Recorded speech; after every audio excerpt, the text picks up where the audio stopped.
ಕಾನೂನು ವಿಡಿಯೋ ಅಂಕಣಕ್ಕೆ ಸ್ವಾಗತ.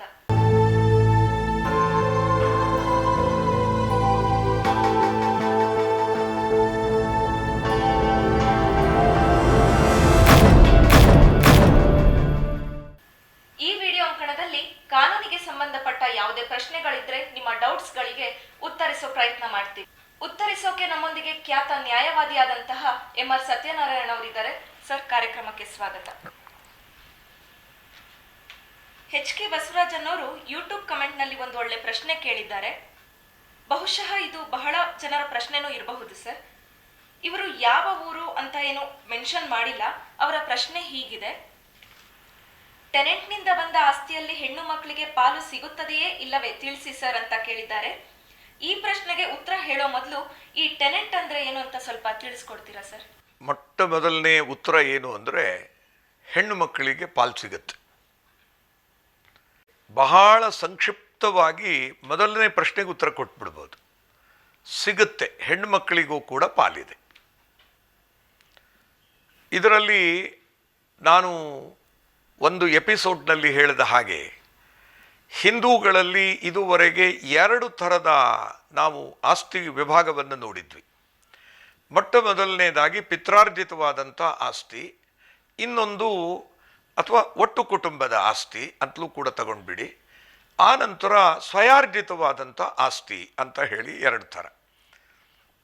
ಈ ವಿನೀತಾ ಶರ್ಮಾ ವಿರುದ್ಧ ರಾಕೇಶ್ ಶರ್ಮಾ ಅಂತಕ್ಕಂಥ ಪ್ರಕರಣದಲ್ಲಿ ಸುಪ್ರೀಂ ಕೋರ್ಟು ಈ ಆಗಸ್ಟ್ ತಿಂಗಳಲ್ಲಿ 11ನೇ ತಾರೀಕು 2020 ಏನು ಪಿತ್ರಾರ್ಜಿತ ಆಸ್ತಿಗಳಲ್ಲಿಯೂ ಕೂಡ ಹೆಣ್ಣು ಮಕ್ಕಳಿಗೆ ಸಮಾನವಾದಂಥ ಹಕ್ಕಿದೆ, ಅವರು ಕೂಡ ಕೋಪಾರ್ಸೆನರ್ಸ್ ಅಂತ ಹೇಳಿ ಡಿಕ್ಲೇರ್ ಮಾಡ್ತು.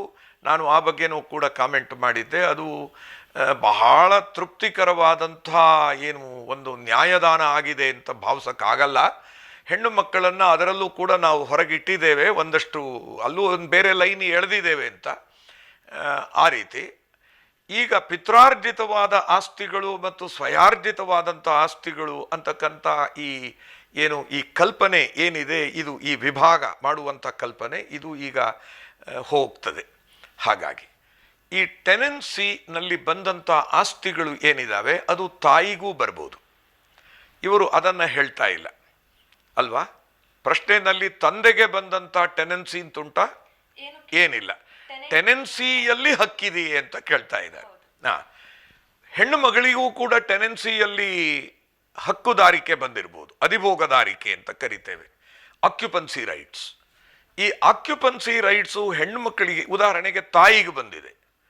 ಆಗ ಹಿಂದೂ ಸಕ್ಸೆಷನ್ ಆಕ್ಟ್ ಆಫ್ 1956ನಲ್ಲಿ ನಾವು ಬೇರೆ ಏನೂ ನೋಡಕ್ಕೆ ಹೋಗೋದಿಲ್ಲ. ನಾವು ನೋಡಕ್ಕೆ ಹೋಗಬೇಕಾದ್ದು ಸೆಕ್ಷನ್ 15 ಮತ್ತು ಸೆಕ್ಷನ್ 16. ಅದರ ಪ್ರಕಾರ ನಾವು ಆ ಯಾರು ಹೆಣ್ಣು ಮಗಳಿಗೆ ಬಂದಂಥ ಆಸ್ತಿ ಏನಿದೆ, ತಾಯಿ ಇಲ್ಲಿ ಅವಳಿಗೆ ಬಂದಂಥ ಆಸ್ತಿಯನ್ನು ಹೇಗೆ ವಿಲೇವಾರಿ ಮಾಡಬೇಕು ಅನ್ನೋದನ್ನು ಅಲ್ಲಿ ಹೇಳಿದೆ. ಆ ರೀತಿಯಲ್ಲಿ ಆಗ ಗಂಡು ಮಕ್ಕಳಿಗೂ ಹೆಣ್ಣು ಮಕ್ಕಳಿಗೂ ಕೂಡ ಸಮಾನವಾಗಿ ಹಂಚಿ ಹೋಗ್ಬಿಡುತ್ತೆ. ಒಂದು ವೇಳೆ ಒಬ್ಬ ಹೆಣ್ಣು ಮಗಳು ಸತ್ತೋಗ್ಬಿಟ್ಟಿದ್ದಾಳೆ ಅಂತ ಭಾವಿಸಿ, ಆ ಹೆಣ್ಣು ಮಗಳ ಮಕ್ಕಳಿಗೂ ಕೂಡ ಪ್ರೀ ಡಿಸೀಸ್ಡ್ ಡಾಟರ್ ಅಂತ ಏನಿದ್ದಾಳೆ, ಅವಳ ಮಕ್ಕಳಿಗೂ ಕೂಡ ಅದರಲ್ಲಿ ಪಾಲು ಉಂಟು. ಹಾಗೆ ಅಲ್ಲಿ ಗಂಡಂಗೆ ಪಾಲು ಬರುವುದಿಲ್ಲ. ಅಲ್ಲಿ ಹೆಣ್ಣು ಮಕ್ಕಳಿಗೆ ಪಾಲು, ಅವಳ ಸತ್ತು ಹೋದಂಥ ಹೆಣ್ಣು ಮಗಳೇನಿದ್ದಾಳೆ ಆ ಹೆಣ್ಣು ಮಗಳ ಮಕ್ಕಳಿಗೆ ಪಾಲುಂಟು ಅದರ ಒಳಗೆ. ಹಾಗಾಗಿ ಹೆಣ್ಣು ಮಕ್ಕಳಿಗೆ, ಹಾಗಾಗಿ ಟೆನೆನ್ಸಿ ಇಂದ ಬಂದಂಥ ಆಸ್ತಿಗಳು ಏನಿದ್ದಾವೆ ಅದರಲ್ಲಿ ಅವರಿಗೆ ಹಕ್ಕುಂಟು. ಅದು ಮೊಟ್ಟ ಮೊದಲು ಕೊಡಬಹುದಾದಂಥ ಉತ್ತರ. ಈಗ ಇನ್ನೊಂದು ಪ್ರಶ್ನೆ ನೀವು ಕೇಳ್ತಾ ಇದ್ದೀರಿ ಕಾಣುತ್ತೆ, ಇದು ಅವ್ರ ಪ್ರಶ್ನೆ ಅಲ್ಲ. ಟೆನೆನ್ಸಿ ಅಂತಕ್ಕಂಥದ್ದು ಏನು ಕಥೆ ಅಂತ ಹೇಳಿ, ಇದು ಗಮನಿಸಬೇಕಾದ್ದೇನು ಅಂದರೆ, ಒಂದು ಕಾಲದಲ್ಲಿ ಕೃಷಿ ಅಂತಕ್ಕಂಥದ್ದು ತುಂಬ ಅದೇ ಪ್ರಧಾನವಾದಂಥ ಒಂದು ಇದು ಜೀವನ ವೃತ್ತಿಯಾಗಿತ್ತು. ಆಗ ಇಷ್ಟೆಲ್ಲ ಈ ರೀತಿ ಏನು ನಾವು ವೃತ್ತಿಗಳನ್ನು ನೋಡ್ತೇವೆ, ಬೇರೆ ಬೇರೆ ದೇಶಗಳಿಗೆಲ್ಲ ಹೋಗಿ ಈಗೇನು ನೋಡ್ತಾ ಇದ್ದೇವೆ, ಇಂಥದ್ದನ್ನು ನಾವು ಆಗ ನೋಡುವಂಥ ಸಾಧ್ಯತೆ ಒಂದು ಕಾಲದಲ್ಲಿ ಇರಲಿಲ್ಲ. ಆಗ ನೆಲವೇ ಮುಖ್ಯವಾಗಿತ್ತು. ನೆಲವೇ ಒಂದು ಕುಟುಂಬಕ್ಕೆ ಅದೇ ಅದರ ಸಂಪತ್ತಾಗಿತ್ತು. ಒಂದು ಕಾಲದಲ್ಲಿ ಗೋವುಗಳಾಗಿದ್ವು ಅಂತ ನಾವು ಓದ್ತೇವೆ. ಗೋವುಗಳು ಆನಂತರ ಹೋಗಿ ಈಗ ನೆಲ ಕೂಡ ಆಯಿತು. ಈ ನೆಲ ಆದಾಗ ಏನಾಯಿತು, ತುಂಬ ಜಮೀನಿದ್ದಾಗ ಒಬ್ಬ ಮನುಷ್ಯ ಎಷ್ಟು ಜಮೀನನ್ನು ಉತ್ತಿಯಾನು, ಎಷ್ಟು ಜಮೀನಿನಲ್ಲಿ ಬೆಳೆದಾನು, ಎಷ್ಟು ಜಮೀನಿನಲ್ಲಿ ಅದನ್ನು ಏನದು ಒಕ್ಕೋದು ಅಂತ ಕರೀತಾರಲ್ಲ, ಕೊನೆಗೆ ಅದನ್ನು ಒಳಗೆ ತಂದು ಕಣಜಕ್ಕೆ ತುಂಬಿಸ್ಕೊಂಡಾನು. ಅವನಿಗೂ ಇತಿಮಿತಿಗಳಿದೆ. ಆಗ ಅವನೇನು ಮಾಡ್ದ, ಒಂದಷ್ಟು ಜನಗಳಿಗೆ, ನೋಡಪ್ಪ ಬಾಯಿಲಿ ರಾಮಪ್ಪ ತಗೋ ನೀನು ಇಷ್ಟು ಜಮೀನು ಮಾಡು, ಭೀಮಪ್ಪ ನೀನು ಇದು ಮಾಡು, ನೀನು ಮಾಡಪ್ಪ ಇದು, ನೀನು ಇದು ಮಾಡಪ್ಪ, ಮಹೇಶ್ವರಪ್ಪ ನೀನು ಇದು ಮಾಡು, ಹೀಗೆ ಜಮೀನುಗಳನ್ನು ವಿಭಾಗ ಮಾಡಿ ಅಂದರೆ ಹಂಚಿ ಕೊಟ್ಬಿಟ್ರು, ಇಷ್ಟು ಇಷ್ಟು ಇಷ್ಟು ಅಂತೇಳಿ. ಎಷ್ಟೋ ಸಲ ಅದಕ್ಕೆಲ್ಲ ಅಳತೆ ಆಗಿದೆ ಅಂತ ಏನಿಲ್ಲ, ನೀನು ಇಲ್ಲಿಂದ ಇಲ್ಲಿವರೆಗೆ ನಿಂದು, ಇಲ್ಲಿಂದ ಇಲ್ಲಿವರೆಗೆ ನಿಂದು, ಹೀಗೆ ಜಮೀನುಗಳನ್ನು ಅವರುಗಳು ಮಾಡಕ್ಕೆ ಶುರು ಮಾಡಿದರು. ಹೌದು, ಜಮೀನು ಯಾರದ್ದು? ಈ ವ್ಯಕ್ತಿದ್ದು. ಈ ವ್ಯಕ್ತಿಗೆ ಅವರು ಪುಕ್ಕಟೆ ಜಮೀನು ಮಾಡೋಕ್ಕಾಗತ್ತಾ? ಇಲ್ಲ. ಅಥವಾ ಪುಕ್ಕಟೆ ಇವನು ಕೊಡ್ತಾನ, ಅದು ದಾನವ ಅಲ್ಲ. ಅವ್ರು ಏನು ಮಾಡಬೇಕಿತ್ತು, ಬದಲಿಯಾಗಿ ಇವನಿಗೇನಾದರೂ ಕೊಡಬೇಕಿತ್ತಲ್ಲ. ಆ ರೀತಿ ಕೊಡಬೇಕಾದ್ರೆ ಆಗ ಕ್ಯಾಶ್ ಅನ್ನೋದಿದೆಯಲ್ಲ, ಅದು ಅಷ್ಟು ಇಂಪಾರ್ಟೆಂಟ್ ಅಲ್ಲ. ಹಾಗೆ ನೋಡಿದರೆ ಬಹುಶಃ ನಮ್ಮ ಮಿತ್ರ ಚಂದ್ರಶೇಖರ್ ಅವರು ಮುಂದೆ ಎಲ್ಲೋ ಒಂದು ಕಡೆಯಲ್ಲಿ ನನ್ನಿಂದ, ನಾನು ಸರ್ವೆ ಸೆಟಲ್ಮೆಂಟ್ ಆಫೀಸರ್ ಆಗಿದ್ದೆ ಆದ್ದರಿಂದ, ಮತ್ತು ಪುಸ್ತಕಗಳು ಕೂಡ ಅದರ ಮೇಲೆ ಬರೆದಿದ್ದೀನಿ, ಆದ್ದರಿಂದ ಅದರ ಬಗ್ಗೆನೂ ಒಂದು ಸಲ ಏನೋ ಎಪಿಸೋಡ್ ಮಾಡಬೇಕು ಅಂತಿದ್ದಾರೆ. ಆಗ ನಾನು ಆ ಬಗ್ಗೆನೂ ಕೂಡ ಹೇಳ್ತೀನಿ. ಏನಾಗುತ್ತೆ, ಒಂದು ಕಾಲದಲ್ಲಿ ಈ ಕ್ಯಾಶ್ ಟ್ರಾನ್ಸಾಕ್ಷನ್ ಇರಲಿಲ್ಲ. ನಾವು ಆವಾಗ ಏನಾಗ್ತಿತ್ತು, ಬೆಳೆಗಳು ಏನು ಬೆಳೆದಿದ್ದಾರಲ್ಲ, ಇದು ನೀವು ಅಕ್ಬರನ ಕಾಲಕ್ಕೆ ಹೋಗಿ ಅಥವಾ ಅವನ ಹಿಂದಿನ ಕಾಲಕ್ಕೆ ಹೋಗಿ, ಯಾವುದೇ ಈ ಎಲ್ಲ ಕಾಲಗಳಿಗೆ ನೀವು ಹೋಗಿ, ಆ ಕಾಲಗಳಲ್ಲಿ ಏನಾಗ್ತಿತ್ತು ಅಂತಂದರೆ, ಬೆಳೆ ಏನು ಬೆಳೀತಿದ್ರಲ್ಲ ಅದರಲ್ಲಿ ಇಷ್ಟು ಭಾಗ, ಆ ಭಾಗವನ್ನು ಇವನಿಗೆ ಒಪ್ಪಿಸ್ಬೇಕಿತ್ತು. ಹಾಗಾಗಿ ಏನಾಗಿಬಿಡ್ತಿತ್ತು, ಅಥವಾ ಇನ್ನೂ ಕೆಲವರು ಹೀಗೂ ಮಾಡಿದ್ದುಂಟು, ಒಂದು ಅಂದಾಜು 10 ಎಕರೆ ಜಮೀನಿತ್ತು ಅಂತ ಭಾವಿಸಿ, 10 ಎಕರೆ ಅನ್ನೋ ಕಲ್ಪನೆ ಇರಲಿಲ್ಲ ಆಗ. ಇಷ್ಟು ವಿಶಾಲವಾದ ಜಾಗದಲ್ಲಿ ಈ ಭಾಗದಲ್ಲಿ ಬೆಳೆದಿದ್ದು ಯಜಮಾನರಿಗೆ ಕೊಡಬೇಕು, ಉಳಿದಿದ್ದನ್ನು ಅವನು ತಗೊಂಡು ಹೋಗ್ಬೇಕು ಅನ್ನೋ ಥರ. ಅಥವಾ ಒಟ್ಟು ಬೆಳೆ ಏನು ಬೆಳೆದ್ರು ಆ ಬೆಳೆನಲ್ಲಿ ಇಷ್ಟು ಭಾಗವನ್ನ ಗುತ್ತಿಗೆ ಅಂತ ಕರೆದ್ರು. ಆ ಗುತ್ತಿಗೆಯಾಗಿ ಕೊಡಬೇಕಿತ್ತು ಅವರು. ಆ ರೀತಿ ಎಲ್ಲಿ ಗುತ್ತಿಗೆಯಾಗಿ ಕೊಡಬೇಕಿತ್ತು ಅಲ್ಲಿ ಟೆನೆನ್ಸಿ ಕ್ರಿಯೇಟ್ ಆಯಿತು. ಟೆನೆಂಟ್, ಅದಕ್ಕೆ ನಾವು ಬೇರೆ ಕಡೆನೂ ನೋಡೋ ಹಾಗೆ ಬಾಡಿಗೆದಾರ ಅಂದ ಹಾಗೆ. ಮನೆ ಯಾರದ್ದು? ನಂದು.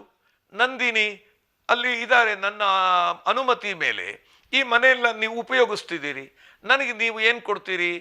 ಬಾಡಿಗೆ ಅಂತ ಕೊಡ್ತೀರಿ. ಅಲ್ಲಿ ಗುತ್ತಿಗೆ ಅಂತ ಕೊಟ್ರು. ಆ ರೀತಿ ಗುತ್ತಿಗೆ ಬಂದಂತಹದ್ದು ಏನಿದೆ ಅದು. ಇಲ್ಲಿ ಇನ್ನೂ ಒಂದು ವಿಚಾರ ಏನಿದೆ ಅಂದರೆ, ಒಬ್ಬ ಮಹಾರಾಜ ಬಂದ ಒಂದು ಪ್ರದೇಶಕ್ಕೆ. ಮೊದಲು ರಾಜ ಇರಲಿಲ್ಲ ಅಂತ ಭಾವಿಸಿ, ಈಗ ರಾಜ ಬಂದ. ರಾಜ ಬಂದವನೇನು ಮಾಡ್ದ, ಒಂದಷ್ಟು ಜಮೀನುಗಳನ್ನು ನೀನು ಮಾಡು ಅಂತ ಅವರವರಿಗೆ ಬಿಟ್ಬಿಟ್ರು. ಇನಾಮ್ಗಳನ್ನು ಕೂಡ ಕೊಟ್ಟರು. ಆ ಇನಾಮ್ಗಳು ಕೊಟ್ಟಾಗ ಅವರ ಅಡಿನಲ್ಲಿಯೂ ಆ ಇನಾಮ್ದಾರರು ಕೂಡ ಅವರೇ ಎಲ್ಲ ಜಮೀನು ಮಾಡ್ತಿರಲಿಲ್ಲ. ಅವರೇನು ಮಾಡಿದರು, ಅದರಲ್ಲಿ ಒಂದಷ್ಟು ಭಾಗವನ್ನು ಕೆಲವರಿಗೆ ಕೊಡ್ತಾ ಬಂದರು. ಹಾಗಾಗಿ ನಾವು ಇನಾಮ್ ಲೋಕಕ್ಕೆ ಹೋದರೂ ಕೂಡ ಅಲ್ಲಿಯೂ ಅಷ್ಟೇನೆ ಟೆನೆಂಟುಗಳು ಕಾಣ್ತಾರೆ. ಅಂದರೆ ಟೆನೆನ್ಸಿ ಅಂದ್ರೆ ಏನು ಅಂದರೆ, ನಂಬರ್ 1, ಯಾವ ವ್ಯಕ್ತಿ ಜಮೀನು ಮಾಡ್ತಾ ಇದ್ದಾನೆ ಆ ಜಮೀನು ಅವಂದಲ್ಲ ಅಂದ್ರೆ ಏನು, ಅದು ಇನ್ಯಾರದ್ದು. ಅವನು ಏನಿದ್ದಾನೆ, ಆ ಗೇಣಿಯನ್ನ ಕೊಡುವಂಥವನು ಗೇಣಿದಾರ, ಅವನ ಮೇಲ್ನವನು ಮಾಲೀಕ ಅಥವಾ ಯಜಮಾನ. ಆ ಯಜಮಾನ ಎಷ್ಟು ಕಾಲ ಹೇಳ್ತಾನೆ ಅಷ್ಟು ಕಾಲ ಮಾತ್ರ ಅವನ ಜಮೀನಲ್ಲಿರ್ಬೋದು. ಎಷ್ಟೋ ಸಲ ಏನಾಗ್ತಿತ್ತು ಅಂದರೆ, ಅವನು ಒಳ್ಳೆ ಟೆನೆಂಟ್ ಅಂತೆ ಭಾವಿಸಿ, ಅವನು ಒಳ್ಳೆ ಗೇಣಿದಾರ ಅಂತಲೇ ಇಟ್ಕೊಳ್ಳಿ, ಪ್ರಾಮಾಣಿಕವಾಗಿ ಗೇಣಿ ಕೊಡ್ತಿದ್ದ, ಗೇಣಿ ಉತ್ತುತ್ತಿದ್ದ, ಬಿತ್ತುತ್ತಿದ್ದ, ಆಮೇಲೆ ಗೇಣಿನೂ ಕೊಡ್ತಿದ್ದ ಅಂತ ಭಾವಿಸಿ. ಆದರೆ ಯಾವುದೋ ಕಾರಣಕ್ಕೆ ಅವನನ್ನು ಕಿತ್ತಾಕ್ಬೋದಿತ್ತು. ನೀನು ಹೋಗು ಅಂದ್ಬಿಟ್ರೆ ಹೋಗ್ಬೇಕಿತ್ತವ ಗೇಣಿದಾರ. ಅಲ್ಲ, ನಾನು ದಣಿ, ಅವನನ್ನು ದಣಿ, ಯಜಮಾನ ಅಂತೆಲ್ಲ ಕರೀತಾರೆ, ಮಾಲೀಕ ಅಂತ. ದಣಿ ನಾನು ನನ್ನ ತಂದೆ ಕಾಲದಿಂದ ಅಲ್ಲ, ನನ್ನ ಅಜ್ಜನ ಕಾಲದಿಂದ ಮಾಡ್ತಾ ಇದ್ದೀನಿ ಅಂದರೆ ಅದೆಲ್ಲ ನನಗೆ ಹೇಳಬೇಡ, ಹೋಗು ಅಂದರೆ ಹೋಗ್ಬೇಕಿತ್ತವ. ಈ ರೀತಿಯಲ್ಲಿ ಅವನಿಗೆ ಪರಿಹಾರ ಕೂಡ ಏನು ಕೊಡಬೇಕಾದ ಅಗತ್ಯ ಇರಲಿಲ್ಲ. ಹಾಗಾಗಿ ಇದೊಂಥರ ಬಾಡಿಗೆ ಎತ್ತು ದುಡಿದ ಹಂಗ ಅಂತಾರಲ್ಲ ಜನಪದ ಗೀತೆನಲ್ಲಿ, ಹಾಗೆ ಬಾಡಿಗೆ ಎತ್ತು ದುಡಿದ ಹಾಗಿದು. ಅವನು ಜಮೀನನ್ನ ಅವನು ಸ್ವಂತ ಖರ್ಚು ಮಾಡಿ ಬೆವರು ಸುರಿಸಿ ಆ ಜಮೀನನ್ನ ಹದಕ್ಕೆ ತಗೊಂಡು ಬಂದು ಅದನ್ನು ಅಭಿವೃದ್ಧಿ ಮಾಡಿ ಅದರಲ್ಲಿ ಬೆಳೆ ಬೆಳೆದು ಆ ಬೆಳೆಯಲ್ಲಿ ಧಣಿಗೆ ಅವನು ಪ್ರಾಮಾಣಿಕವಾಗಿ ಕೊಟ್ಟು ಆ ಜಮೀನು ಅವಂದಲ್ಲ. ಹಂಗಾಗಿತ್ತು. ಇದು ಈ ಟೆನೆನ್ಸಿ ಪ್ರಾಬ್ಲಮ್. ಹೀಗೆ ಆಮೇಲೆ ನಂಬರ್ 1 ಅವಂದಲ್ಲ ಜಮೀನು ಅನ್ನೋದು. ನಂಬರ್ 2 ಅವನಲ್ಲಿರೋದು ಧಣಿ ಅಥವಾ ಯಜಮಾನ ಅಥವಾ ಮಾಲೀಕ ಎಷ್ಟು ಕಾಲ ಒಪ್ಕೊಳ್ತಾನೋ ಅಷ್ಟು ಕಾಲ ಮಾತ್ರ. ನಂಬರ್ 3 ಅವನಿಗೊಂದು ಕರ್ತವ್ಯ ಇದೆ. ಆ ಜಮೀನಿನಲ್ಲಿ ಏನು ಉತ್ತುತ್ತಾನೆ ಅದರಲ್ಲಿ ದಣಿಗೂ ಅವನಿಗೂ ಆದಂತ ಒಂದು ಕರಾರು ಏನಿದೆ ಅದು ಬಾಯಿ ಮಾತಿನ ಕರಾರು ಆಗ್ಬೋದು, ಮೌಖಿಕವಾದ ಕರಾರು, ಅಥವಾ ಬರವಣಿಗೆಯಲ್ಲೂ ಕೆಲವರು ಮಾಡ್ಕೊಂಡಿದ್ದುಂಟು. ಆ ರೀತಿ ಆ ಕರಾರಿನ ಪ್ರಕಾರ ಆ ಕಾಲಕ್ಕೆ ಅವನು ತಗೊಂಡು ಬಂದು ಆ ಬೆಳೆ ಕೊಟ್ಬಿಡ್ಬೇಕಿತ್ತು. ಇನ್ನೂ ಒಂದು ಪ್ರಾಬ್ಲಮ್ ಇತ್ತು ಎಷ್ಟೋ ಕಡೆಗಳಲ್ಲಿ. ಯಾವುದೋ ಕಾರಣದಿಂದ ಬೆಳೆ ಫೇಲ್ಯೂರ್ ಆಗಿದೆ ಅಂತ ಭಾವಿಸಿ ಅವನಿಗೆ ಮನೆಗೆ ಅವನ ಹೆಂಡತಿ ಮಕ್ಕಳಿಗೇನೆ ಊಟಕ್ಕೆ ಗತಿ ಇಲ್ಲ ಅಂತ ಭಾವಿಸಿ, ಆದರೆ ಅವನ ಕರ್ತವ್ಯ ಏನು ಅಂದರೆ ದಣಿಗಿಷ್ಟು ಪಾಲು ಕೊಟ್ಬಿಡ್ಬೇಕಿತ್ತು. ಹಾಗಾಗಿ ಅವನು ಬೇರೆ ಎಲ್ಲಿಂದಲಾದರೂ ತಗೊಂಡು ಬಂದಾದರೂ ಕೊಟ್ಟು ಅವ್ರ ಋಣ ತೀರಿಸ್ಬೇಕಿತ್ತು. ಈ ರೀತಿಯಲ್ಲಿ ಅಂದರೆ ಒಳ್ಳೆ ದಣಿಗಳು ಇದ್ರು, ಒಳ್ಳೆ ಗೇಣಿದಾರರು ಇದ್ರು, ಅದು ಬೇರೆ ಪ್ರಶ್ನೆ. ಆದರೆ ಇವರು ಕೇಳುವಂಥ ಟೆನೆನ್ಸಿ. ಹಾಗಾಗಿ ಈ ಟೆನೆನ್ಸಿ ಅಂತಂದರೆ ನೀವು ಏನು ಪ್ರಶ್ನೆ ಕೇಳಿದ್ದೀರಿ, ಆ ಟೆನೆನ್ಸಿ ಅನ್ನೋದಕ್ಕೆ ಅರ್ಥ ಇಷ್ಟೇ, ಆಯ್ತಾ? ಅವನದಲ್ಲದೆ ಇರೋ ಜಮೀನಲ್ಲಿ ಅವನು ಉತ್ತುತ್ತಾನೆ, ಬಿತ್ತುತ್ತಾನೆ, ಬೆಳಿತಾನೆ, ಅದರಲ್ಲಿ ಪಾಲನ್ನು ದಣಿಗೆ ಕೊಡ್ತಾನೆ. ಎಷ್ಟು ಪಾಲು ಅಂದರೆ ಅವರಿಬ್ಬರ ಮಧ್ಯೆ ಆದಂಥ ಕರಾರಿನ ಪ್ರಕಾರ. ಈಗಲೂ ಟೆನೆನ್ಸಿ ಅಂತಕ್ಕಂಥದ್ದು ಕ್ಯಾಶ್ ಟೆನೆನ್ಸಿ ಇದೆ, ಆದರೆ ಅದನ್ನು ಟೆನೆನ್ಸಿ ಅಂತ ಕರೀಲಿಲ್ಲ ನಮ್ಮ ಕಾನೂನು ಕರ್ತರು. ಅದು ಟೆನೆನ್ಸಿ ಅಲ್ವಂತೆ. ಅಂದರೆ ಈಗಲೂ ಅಷ್ಟೇನೆ, ಈಗ ನಂದಿನಿಗೆ ಜಮೀನು ಮಾಡ್ಲಿಕ್ಕೆ ಆಗುವುದಿಲ್ಲ. ನಿಮ್ಮ ಹತ್ರ 10 ಎಕರೆ ಜಮೀನು ಬಂದ್ಬಿಟ್ಟಿದೆ, ಈಗ ಹೆಣ್ಮಕ್ಳಿಗೂ ಪಾಲು ಬಂದಿದೆಯಲ್ಲ, ನಿಮಗೆ ಬಂತು ಅಂತ ಇಟ್ಕೊಳ್ಳಿ. ನಿಮಗೆ ಜಮೀನು ಮಾಡ್ಲಿಕ್ಕೆ ಆಗಲ್ಲ. ನೀವೀಗ ಬೆಂಗಳೂರಿನಲ್ಲಿ ಎಲ್ಲೋ ಇದ್ದೀರಿ ಅಂತ ಭಾವಿಸಿ, ನಾನು ನಿಮ್ಮ ಊರಿನಲ್ಲಿ ಇದ್ದೀನಿ, ವ್ಯವಸಾಯ ಮಾಡ್ತಾ ಇದ್ದೀನಿ. ನನಗೆ ಸರ್ ನೀವು ಜಮೀನು ಮಾಡ್ಕೊಳ್ಳಿ, ನನಗಿಷ್ಟು ಅಂತ ಹೇಳಿ ಕ್ಯಾಶ್ ಶೇರ್ ಮಾಡ್ಬೋದು.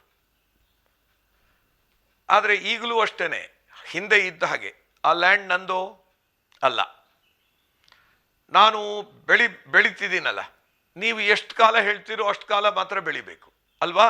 ಈಗಲೂ ಅದೇ ಹಣೆ ಬಾರ. ಆದರೆ ನಾನು ಬೆಳೆದ ಬೆಳೆಯಲ್ಲಿ ನಿಮಗೆ ಪಾಲು ಕೊಡುವುದಿಲ್ಲ, ಹಣದ ಟ್ರಾನ್ಸಾಕ್ಷನ್ ನಡೀತದೆ ಈಗ.